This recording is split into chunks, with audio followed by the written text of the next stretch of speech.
மார்க்கெட்லயே premium quality அதுவும் affordable பிரைஸ்ல உங்க டாய்லெட்டை சுத்தம் பண்ண ஒரே choice bison toilet cleaner. Just 79 ரூபாய் மட்டுமே. சார் வணக்கம். வணக்கம் சிவி. எஸ் சார், வணக்கம் போல நம்ம ஷோக்கு நிறைய பேர் பாராட்டு தெரிவிச்சிருக்காங்க. குறிப்பா உங்களுடைய தமிழுக்கு, உங்களுடைய நாலேஜுக்கு நிறைய ஃபேன்ஸ் இருக்காங்க சார். நன்றி. எங்களோட ஆடியோ எடிட்டர் உங்களுடைய தீவிரமான ஃபேன் சார். கிறிஸ்துமஸ் கொண்டாடுறப்ப சாண்டா கிளாஸ்ட வேண்டுவாங்கல்ல சார். ஆமா. அவர் என்ன வேண்டி இருக்காரு அப்படின்னா, அடுத்த ஜென்மத்துல நாகப்பன் சார் மாதிரி நாலேஜோட பிறக்கணும் அப்படின்னு வேண்டி இருக்காரு. நாகப்பன் சாருக்கு எந்த நாலேஜும் இல்ல, அதனாலதான் அதை திரட்டுவதற்கான முயற்சியில தொடர்ந்து ஈடுபட்டுக்கிட்டு இருக்காரு. அவ்வளவுதான். யாருமே நம்ப மாட்டாங்க சார். இந்த மாதிரி நாலேஜ் ஆகணும்னா என்ன சார் பண்ணணும்? நாங்க எல்லாமே தொடர்ந்து படிச்சுக்கிட்டே இருக்கணும். இன்னைக்கு ஒரு பேட்டி பார்த்தேன், ஒருத்தருடைய பேட்டி. எனக்கு அவருடைய பெயர் மறந்துருச்சு. ஒரு பங்குச்சந்தையில மிகப்பெரிய முதலீட்டாளர்னு எனக்கு நினைவு. அந்த ஒரு காலகட்டத்துல ஹர்ஷத் மேத்தாவோட இருந்திருக்காரு அவரு. அவரை கேக்குறாங்க, எவ்வளவு புக்ஸ் படிச்சிருக்கீங்க அப்படின்னு. 55 நிமிடம் அந்த பேட்டி வந்து ட்விட்டர்ல போட்டிருக்காங்க. ஓகே, அதுல வந்து எடுத்தோன்னு அவர் சொல்றாரு, நான் வந்து 5 டிஜிட், குறைஞ்சபட்சம் 5 டிஜிட் படிச்சிருப்பேன். அவருக்கு வயசு 60க்கு மேல இருக்கும்னு நினைக்கிறேன். என்னுடைய வயசை தாண்டி இருக்கும். அது மாதிரி அவர் சொல்றாரு, 5 டிஜிட்னா 10,000 புக்கான்னு கேக்குறாரு. ஆமா அப்படிங்கிறாரு. சோ தொடர்ந்து அதே மாதிரிதான் சார்லி மங்கரும் சொன்னது. நிறைய பேர் கேட்பாங்களாம், சார்லி மங்கரையும் வாரன் பஃபட்டையும் பார்த்து, உங்களுக்கு நீங்க 2 பேரும் வந்து கால் முளைச்ச 100 புத்தகம் மாதிரி இருக்கீங்கிற அளவுக்கு பேசுவாங்களாம். அந்த மாதிரி தொடர்ந்து படிச்சுக்கிட்டே இருக்கணும். புத்தகம்னு சொல்லும் பொழுது ஹார்ட் காப்பி புத்தகங்கள் மட்டும் இல்ல, வாழ்க்கையை படிக்கணும், நம்மளை சுத்தி இருக்க மக்களை படிக்கணும், அவருடைய தேவைகளை படிக்கணும், அந்த மாதிரி படிக்கணும். அது மூலமாக தான் நம்ம வந்து நாலேஜை வந்து திரட்டிக்கிட்டே போக முடியும். நமக்கு முதல்ல தெரியலைங்கிறத ஒத்துக்கணும், அந்த ஹியூமிலிட்டி இருக்கணும். அதற்கு பிறகுதான் கத்துக்கிற மனப்பான்மைங்கிறது வரும். நிச்சயம் சார், நிச்சயம் சார். ரொம்ப நன்றி சார். அதே மாதிரி புத்தாண்டு பிறக்க போகுது சார். அடுத்த வாரம்ங்கிறது நம்ம அடுத்த வருஷத்துலாம் பேசுவோம் அந்த கமெண்ட் ஷோ. ஆமா. இப்ப நிறைய பேர் ரெசல்யூஷன் எடுக்க ஆரம்பிச்சிருக்காங்க. ஆமா. ஃபினான்ஸ் தொடர்பா ரெசல்யூஷன் எடுக்கலாம்னா என்னென்ன மாதிரி சார் எடுக்கலாம்? நம்ம அது நிறைய சொல்லலாம், பெரிய பட்டியலே போடலாம். முதல்ல வந்து எந்த ரெசல்யூஷனும் எடுக்காதீங்க, அதை முறையா ஃபாலோ பண்ண முடியாதுன்னா. ஏன்னா அது வந்து ரொம்ப நெகட்டிவ் இம்பாக்ட கொண்டு வந்து விட்டுரும். மனசுல ஒரு தோல்வி மனப்பான்மையை கொண்டு வந்துடும். எண்ணத்தை எடுத்துட்டு அப்புறம் நம்ம வந்து பண்ண போறது இல்லை அப்படிங்கிற மாதிரி. நான் பீச்ல வாக்கிங் போறேன். உங்களுக்கு தெரியும், ஒரு பெரிய ஜோக். ஒவ்வொரு வருஷமும் ஜனவரி 1ஆம் தேதியில இருந்து முதல் ஒரு வாரம் என்ன வர்றாங்களோ அதுக்கு அடுத்த வாரத்துல அதுல பாதி பேர் தான் வாக்கிங் வருவாங்க காலையில. அந்த மாதிரி தானே, அந்த மாதிரி ஒரு ரெசல்யூஷன் அதை எடுக்காதீங்க. ஒண்ணு. ரெண்டாவது வந்து எந்த செலவையும் எவ்வளவு தள்ளி போட முடியுமோ முடிஞ்ச வரைக்கும் தள்ளி போடுங்க. அத்தியாவசிய தேவையா இருந்தாலும் அது இல்லாமல் இன்றைக்கு மூச்சு விட முடியாது, உயிர் வாழ முடியாது, அல்லது ரொம்ப மனக்கிலேசம் அடையும், ரொம்ப வருத்தமா இருக்கும் அப்படிங்கிற மாதிரியான ஒரு சூழலுக்கு தள்ளப்பட்டாலுடைய அதை தள்ளி போடுங்க. இன்வேரியபிளி தள்ளி போட்ட பொருளை நீங்க வாங்க மாட்டீங்க. கொஞ்ச நாள் கழிச்சு பாத்தீங்கன்னா அது நமக்கு தேவையே இல்லை போல இருக்கு, இது இல்லாமலே இருந்திருக்கும் இத்தனை நாள், இனிமே இருக்க முடியும்னு தோணும். அதன் மூலமாக சிக்கனத்தை கடைபிடித்து செலவை நம்ம குறைக்க முடியும். 2. மூணாவது வந்து நம்ம வருமானத்தை ஈட்டுறதுக்கு எவ்வளவு வழி கண்டுபிடிக்கிறோமோ, சிக்கனத்தை கடைபிடிக்கிறதுக்கு எவ்வளவு முயற்சி செய்கிறோமோ, அதே அளவுக்கு அதை முறையாக சிஸ்டமேட்டிக்கா முதலீடு செய்யறதுக்கும் தொடர்ந்து முதலீடு செய்துகிட்டே இருக்கணும். குறுகிய காலத்துல 6 மாசத்துல 1 வருஷத்துல எனக்கு பலன் வரலையேன்னு கேட்காதீங்க. மனசு உள்ள பங்கு சந்தைகளை வரும்பொழுது அப்படித்தான் வர்றாங்க. சார் 5 வருஷம் திரும்பி பார்க்க மாட்டேன்னு. 1.5 வருஷம் கழிச்சு, என்ன சார் 1.5 வருஷம் ஆச்சு இன்னும் ஒண்ணுமே இல்லையே அப்படிங்கிறாங்க. 3 வருஷம் ஒண்ணுமே இல்லாம இருந்ததெல்லாம் இருந்திருக்கு. 4வது வருஷம் அது மாதிரி 5 மடங்கு ஏறும். இப்படி எல்லாம் நான் நிறைய பார்த்திருக்கேன் பங்குகளை. அந்த 3 வருஷம் அது நமக்கு வாய்ப்பு கொடுத்துருக்கு. மாசம் சம்பளம் வரும்பொழுது, அதுல இருந்து வாடகை வரும்பொழுது, அல்லது வட்டி வரும்பொழுது அதுல இருந்து ஒரு எடுத்து போடுறதுக்கு நமக்கு வாய்ப்பு கொடுத்துருக்கு 3 வருஷம். ஒரே 1 மாசம் இந்த வாய்ப்பு இருந்தா என்ன பண்ணிருப்பீங்க? அந்த 1 மாசம் சேமிப்பு தான் முதலீடு செய்திருப்பீர்கள். 3 ஆண்டுகள் வாய்ப்பு கொடுக்கும் பொழுது அதை பயன்படுத்திக் கொள்ளாமல் நம்ம தலைகீழ, என்ன சார் 2 வருஷமா ஏறல, 3 வருஷமா ஏறவே இல்லை சார், இனிமே ஏறுமான்னு கேட்கறோம் பாருங்க. தங்கம் அப்படித்தான் இருந்து தொடர்ந்து ஏறிக்கிட்டு இருக்கு. வெள்ளி அப்படித்தான் 10 ஆண்டுகளுக்கு மேல இருந்து இப்ப பெரு வளர்ச்சியை கண்டிருக்கு. ரியல் எஸ்டேட் அந்த மாதிரி தான், எல்லா சொத்துக்களும் அந்த மாதிரி தான். பொறுமையாக பேஷண்டா நம்ம இருக்க கத்துக்கணும். முதலீடுங்கிறது நீண்ட கால அடிப்படையில் இருக்கணும்ன்றது தெரிஞ்சுக்கணும். நிச்சயம் சார், எல்லாம் கடைபிடிக்கணும் சார் இந்த வருஷம் முழுக்க. மெய்யநாதங்கிறவர் வந்து என்ன கேட்டிருக்காரு அப்படின்னா, 2026 இந்தியாவின் வளர்ச்சி எப்படி இருக்கும், எந்த துறையில எந்த முன்னேற்றம் வரும், ஒரு முதலீட்டை எப்படி வந்து கொண்டு செல்றதுன்னு கேட்டிருக்காரு. நம்முடைய இளைய தலைமுறை இன்னைக்கு இந்த ஒரு ஸ்பெண்டிங் ஹேபிட், கன்சியூமரிசம்ங்கிறது அதிகமா வளர்ந்து கொண்டிருக்கிறது. இந்த மாதிரியான ஒரு சூழல்ல இந்தியாவுடைய பொருளாதார வளர்ச்சிங்கிறது தொடர்ந்து பாசிட்டிவா தான் இருக்கும். அதுல எந்த விதமான சந்தேகம் இல்லை. இதை உலக வங்கியில் இருந்து, மத்திய ரிசர்வ் வங்கியில் இருந்து, அரசு சாராத தனியார் ரிசர்ச் நிறுவனங்கள், ஜேபி மார்கனா இருக்கட்டும், எல்லாருமே வந்து அதை ஒப்புக்கொள்கிறார்கள். அதுல ஒரு 0.5% 1% வித்தியாசம், அவ்வளவுதான். ஒருத்தர் 6, 6.25, 7ன்னு சொல்றது, இன்னொருத்தர் 7.5, 7.25, 8 அப்படிங்கிறாங்க, அவ்வளவுதான். சோ வளர்ச்சி தொடர்ந்து அந்த மாதிரியான ஒரு கன்சிஸ்டன்டான வளர்ச்சி இருக்கும். இப்ப அடுத்தது எந்த துறைன்னு ஏன்னு கேட்கும் பொழுது நிச்சயமா வந்து தகவல் தொழில்நுட்ப துறையில வந்து ஆர்டிபிஷியல் இன்டெலிஜென்ஸ் அந்த துறையில வந்து கணிசமான ஒரு முன்னேற்றம் ஒரு வளர்ச்சி இருக்கும் நினைக்கிறேன். அதை தாண்டி உற்பத்தி துறையில் இந்த ஆண்டு வந்து போன வருஷம் அந்த மாதிரி இருந்தது. அதனாலதான் நம்ம எலக்ட்ரானிக் பாத்தீங்கன்னா கடந்த சில ஆண்டுகளாக அதுக்கு முன்பு வரை நம்ம இறக்குமதி செய்துகிட்டு இருந்தோம். இன்னைக்கு ஏற்றுமதி செய்யக்கூடிய நாடா மாறி இருக்கும்.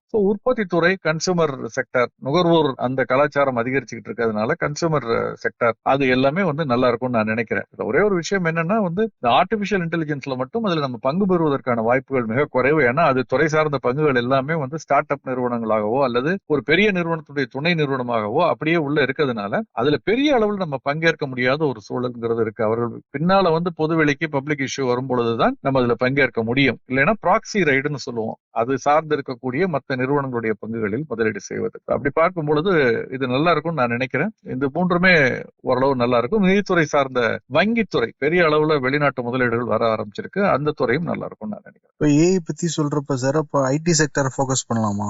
ஐடி செக்டர்ல எந்த நிறுவனம் ஏஐ போக்கஸ் பண்ணி போறாங்களோ அந்த நிறுவனத்துக்கு வந்து காஸ்ட் கண்ட்ரோல் நிறைய இருக்கும். ஒரு பக்கம் அந்த ஏஐ டேலண்ட் அக்வயர் பண்றதுக்கு காஸ்ட் நிறைய செலவு பண்ண வேண்டியிருக்கும். பட் இன்னொரு பக்கம் பார்த்தீங்கன்னா அதை பயன்படுத்துவதால் ஆட்குறைப்பு காரணமாக அவர்களுக்கு வருமானம் கொஞ்சம் செலவு மிச்சமாகும். இரண்டையும் சீர்தூக்கி பார்க்கும் பொழுது நெட் டு நெட் வந்து அவருடைய வளர்ச்சிங்கிறது கணிசமாக அதிகமாக இருக்கும். ஸோ அந்த மாதிரியான தகவல் தொழில்நுட்பத்துறை பங்குகளை பார்க்கறது பெட்டர். அக்ராஸ் த போர்டு எல்லா தகவல் தொழில்நுட்பத்துறை பங்குகளுமோ அல்லது எல்லா வங்கித்துறை பங்குகளுமோ அதிகரிக்கும்னு சொல்றதுக்கல்ல. அடுத்த கேள்வி கிட்டத்தட்ட இதே மாதிரி ஒரு கேள்விதான். தமிழ்நாடு போர்ட்லைன் அக்கௌண்ட்ல இருந்து sir, long term investment which sector are best for good returns கேட்டிருக்காரு. லாங் டேர்முக்கு எல்லா செக்டாருமே பெரும்பாலான செக்டார்ஸ் வந்து லாங் டேர்முக்கு நல்லா தான் இருக்கும். பட் குறிப்பாக ஒரு எவர் கிரீன் செக்டார்னு பொதுவா எடுத்துக்கிட்டீங்கன்னா எல்லா செக்டாரினுடைய ஒட்டுமொத்த வளர்ச்சியையும் ரிஃப்ளெக்ட் பண்ணக்கூடிய ஒரு துறைன்னு எடுத்தோம்னா நிதித்துறை, வங்கி சாரா நிதித்துறையா இருக்கட்டும், வங்கித்துறையா இருக்கட்டும், இந்த தனியார் வங்கித்துறை, பொதுத்துறை வங்கிகள், இதுதான் வந்து எல்லா துறைகளினுடைய ஒட்டுமொத்த வளர்ச்சியையும் வந்து ரிஃப்ளெக்ட் ஆகிறது. ஏன்னா எல்லா துறைக்கும் கடன் கொடுப்பவர்கள் இவர்கள் தான். இன்னைக்கு உலகம் நாடு முழுவதும் எல்லா நாடுகள்லயும் வந்து தொழில் வேணும் நடத்துறவங்க பணம் வேணும்னா எங்க போறாங்க? ஒண்ணு பொதுமக்களிடம் பங்கு மூலதனம் திரட்டுகிறார்கள், இன்னொன்னு கடன் வாங்குறாங்க. இந்த கடன் வாங்கக்கூடியது என்பிஎஃப்சியா இருக்கலாம் அல்லது வங்கி பேங்க்ஸா இருக்கலாம், அவர்களிடம் வந்து வாங்குறாங்க. அப்ப அந்த எல்லா ஒட்டுமொத்தமாக ஒரு நாட்டினுடைய வளர்ச்சி வந்து எங்க பிரதிபலிக்கும்னா அந்த வளர்ச்சியின் மூலமாக அவர்கள் அந்த கடனை திருப்பி அடைப்பதும் அந்த வட்டியை கட்டுவதும் அதன் மூலமாக வங்கிகள் ஈட்டக்கூடிய லாபம். சோ நிச்சயமா அதுதான் வந்து ஓரளவுக்கு லாங் டேர்ம் இன்வெஸ்ட்மெண்ட்டுக்கு எவர் கிரீன் ரிட்டர்ன். ரிஸ்க்கும் இருக்கும், என்பிஏ ரிஸ்க் இருக்கு, இல்லாமல் இல்லை, எதுவுமே ரிஸ்க் இல்லாம வராது. ஒரு ஒரு ஒரு சைக்கிள் அந்த சுழற்சியில வந்து ஒரு தேக்க நிலை வரும் பொழுது, மந்த நிலை வரும் பொழுது, அந்த வேகம் மட்டுப்படும் பொழுது என்பிஎஸ் ஒருவேளை அதிகரிப்பதற்கு வாய்ப்புகள் இருக்கும். அதைத்தான் சில ஆண்டுகளுக்கு முன்பு வரை நம்ம பார்த்தோம். அது மாற ஆரம்பித்திருக்கிறது. மீண்டும் அது வராதானா? வராம இருக்கு, அது வரும். இந்த ஒரு ஜெயிக்கிறதும் தோக்குறதுங்கிறது இதுல சகஜம். சோ அது பார்த்துட்டு நம்ம நீண்ட கால அடிப்படையில முதலீடு செய்வதற்கு பொதுவாக அது நல்லா இருக்கும்னு நினைக்கிறேன். அதுக்கு அடுத்து மருத்துவத்துறை, ஆயுள் காப்பீடு, மருத்துவம், மருத்துவமனைகள், இந்த துறையுமே வந்து நீண்ட கால அடிப்படையில நல்லா இருக்கும்னு நான் நினைக்கிறேன். ஏன்னா இதெல்லாம் அத்தியாவசிய தேவை. பிரைஸ் எலாஸ்டிசிட்டி இல்லாத, அதாவது பிரைஸ் எலாஸ்டிசிட்டி என்ன சொல்றது, அதாவது எல்லாமே வாங்கியே ஆகணும். அதை வந்து போஸ்ட்போன் பண்ண முடியாத ஒரு மருத்துவ எமர்ஜென்சியோ அந்த மாதிரியான துறைகள் இதெல்லாம். நிச்சயம் சார். ஆனா இந்தியாவில இளைஞர்கள் மட்டும் 35 கோடி இருக்குங்கிறாங்க. அடுத்த 20 வருஷம் 30 வருஷத்துல நாங்க தான் வந்து 50 வயசு 60 வயசுல இருப்போம். ஆமா, உங்களுக்கு மருத்துவங்கிறது அதிகமா தேவைப்படும். அப்ப வளர்ச்சியுடைய வாய்ப்பு இருக்கு இல்லைங்க சார்?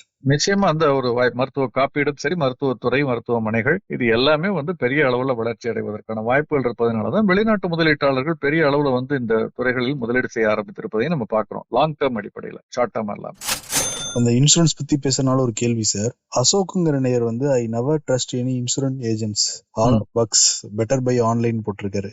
ரொம்ப கடுமையான நம்பிக்கை குறைஞ்சிக்கிட்டே போகுது. ரொம்ப கடுமையான வார்த்தைகளை பயன்படுத்தி இருக்கிறாரு. நிறைய பேர் இந்த மாதிரி வந்து காப்பீட்டு முகவர்கள் சிலரால வந்து பாதிக்கப்பட்டிருக்காங்க. இதுக்கு பேரு மிஸ் செல்லிங்னு சொல்றது. இதை பத்தி ஆங்கிலத்துல ஒருத்தர் படம் எடுத்து கூட இணையதளத்துல போட்டிருக்காரு. ஒருத்தருக்கு சூட்டபிலிட்டி இல்லாத ஒரு ப்ராடக்ட, ஒரு காப்பீடை கொண்டு போய் விற்கிறது. ஏன்னா தனக்கு அதிக கமிஷன் கிடைக்குது அப்படிங்கறதுனால அதை வந்து தவறான ப்ராடக்ட விற்கிறது. வாங்குறவருக்கு சூட்டபிளான ப்ராடக்ட விட்டுட்டு கொடுக்கறத விட்டுட்டு தனக்கு எதுல அதிக கமிஷன் கிடைக்குதோ அதை விற்கிறதுங்கிறது ஒரு தவறான அணுகுமுறையா இருக்கும். அதுல பாதிக்கப்பட்ட ஒருத்தரா இவர் இருப்பார்னு நினைக்கிறேன். அதனாலதான் இந்த மாதிரியான கடுமையான வார்த்தைகளை பயன்படுத்துகிறார். எனினும் என்ன பொறுத்த வரைக்கும் நானுமே வந்து இளம் வயதில் இந்த மாதிரியான ஒரு கடுமையான கருத்துக்களை உடையவனா தான் இருந்தேன். ஆனால் பல முறை தொடர்ந்து காப்பீட்டு முகவர்களோடு பேசும் பொழுது, குறிப்பாக தனிப்பட்ட சொல்ல விரும்பல, பட் இருந்தாலும் எல்ஐசின்னு எடுத்துக்கலாம், அந்த காலத்துல எல்ஐசி தான் இருந்தது. அவர்களோட பேசும்பொழுது பல விஷயங்கள் எனக்கு புரிய ஆரம்பித்தது. என்னன்னா அந்த காலங்கள்ல வந்து எல்லாராலையும் வந்து வீடுகளோ நிலமோ வாங்க முடியாத காலத்துல சிறு சேமிப்புன்னு பார்த்தா தங்கம், இல்லைன்னா ஆயுள் காப்பீடு, அதுவும் குறிப்பா எல்ஐசி. அவங்க இல்லைன்னா கை காசை செலவு பண்ணிருப்பாங்க.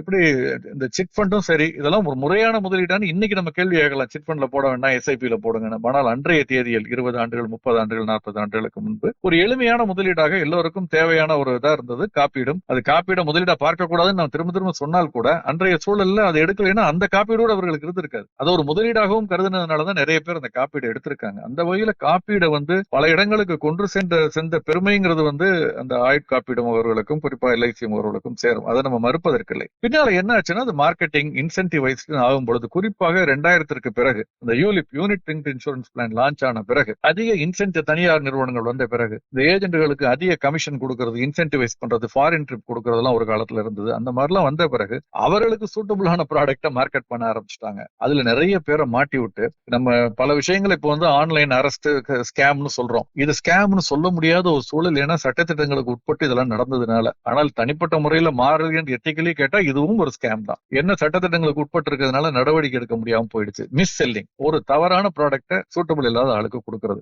எப்படின்னு சொல்றேன் கேளுங்க. உங்களுக்கு 1 கோடி கவரேஜ் தேவைப்படும்.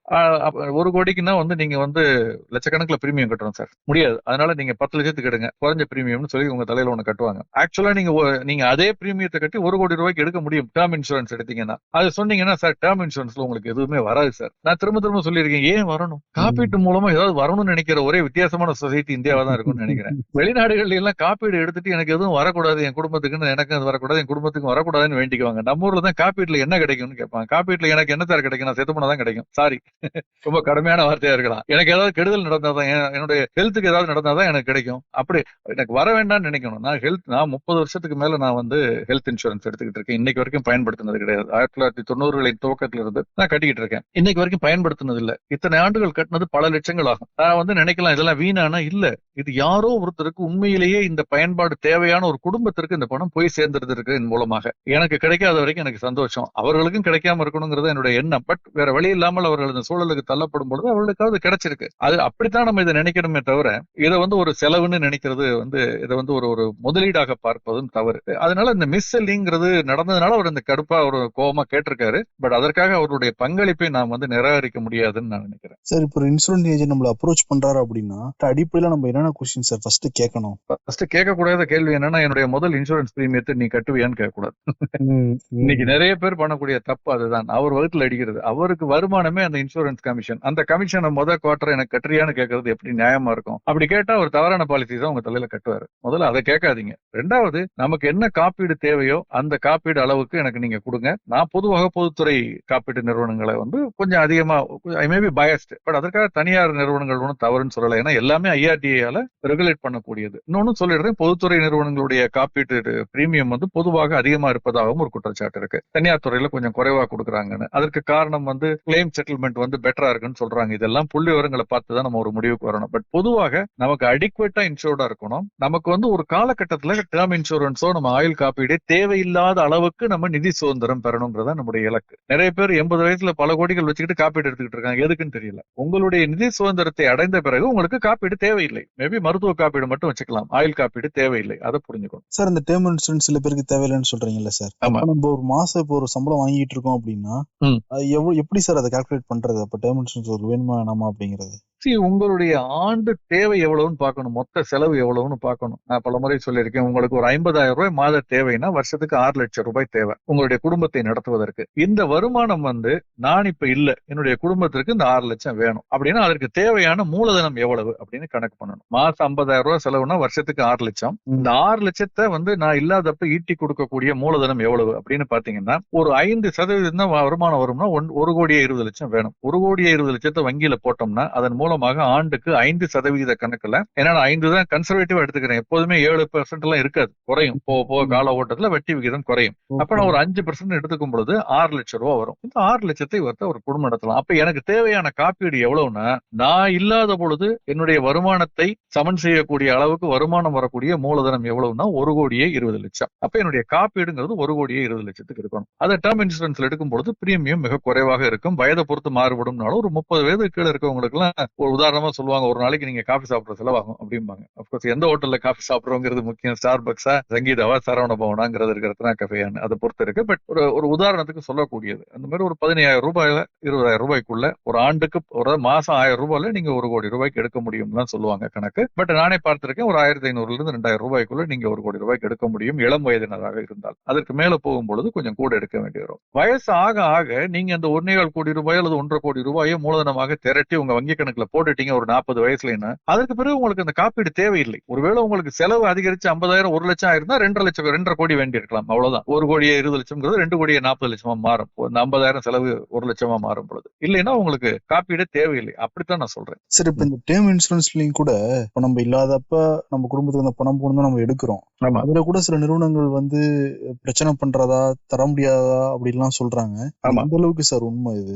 இதுல ஓரளவு உண்மை இல்லாமல் இல்லை, பட் பெரும்பாலும் கொடுத்துடுறாங்க. ஏன் அந்த நிறுவனங்கள் வந்து நம்மளுக்கு வந்து தர மறுக்கிறார்கள்னா 2 காரணம். ஒன்று, இந்த நிறுவனங்கள் எல்லாமே நான் அதான் சொன்னேன், நான் பிரித்து பார்க்க விரும்பவில்லை பொதுத்துறை தனியார் நிறுவனம். பட் ஆனாலும் பொதுவாக இவர்கள் லாபத்திற்காக இயங்குகிறவர்கள். சோ அதனால வந்து கிளைம் எவ்வளவு மினிமைஸ் பண்ண முடியுமோ அதற்கான முயற்சியில் இறங்குவார்கள். அப்பொழுது அது நியாயமானதான்னு செக் பண்ணி பார்ப்பாங்க. இப்ப இதற்கு வந்து அவர்கள் என்ன பண்றாங்கன்னா வந்து தனியார் துப்பறியும் நிறுவனங்களை எல்லாம் வந்து ஈடுபடுத்துகிறார்கள். அப்படித்தான் சமீபத்துல நீங்க பார்த்திருப்பீங்க, ஒரு முதியவரை, வயதானவரை வந்து அவருடைய பையங்களே 2 பேர் சேர்ந்து கட்டுவிரியன் பாம்பு அவருடைய அறைக்குள் விட்டு அவரை கடிக்க வச்சு அவரை கொண்டிருக்காங்க. அதுக்கு 6 மாசம் முன்னாடி 4 காப்பீடு வந்து 3 கோடி ரூபாய்க்கு எடுத்திருக்காங்க.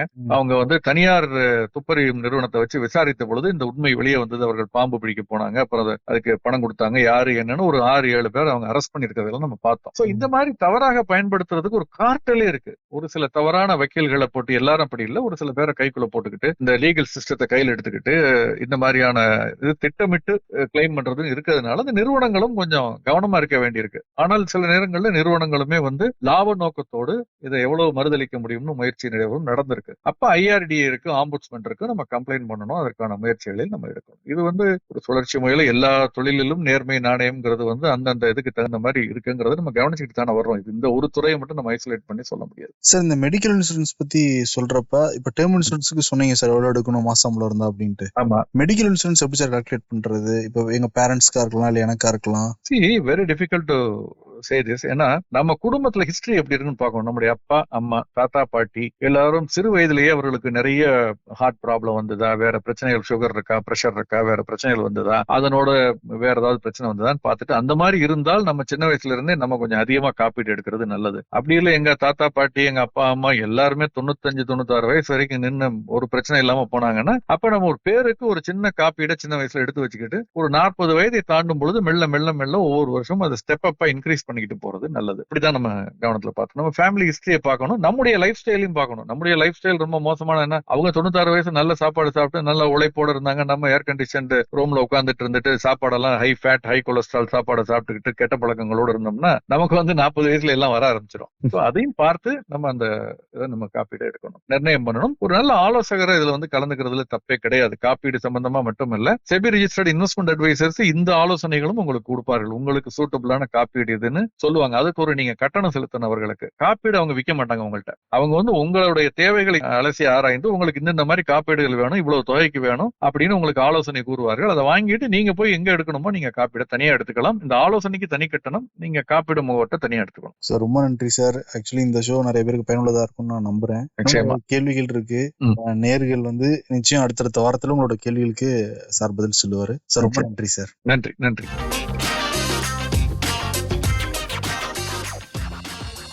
உங்களின் டெய்லி கிளீனிங் ப்ராசஸ ஈஸியாவும் ஃப்ரெஷ்ஷாவும் மாற்ற பெஸ்ட் சாய்ஸ் 50 ஆண்டு கால அனுபவம் பெற்ற bison toilet cleaner. Budget friendly, அதே சமயம் பிரீமியம் குவாலிட்டி என டபுள் சேலஞ்ச். மேலும் விவரங்களுக்கு 9514 33399.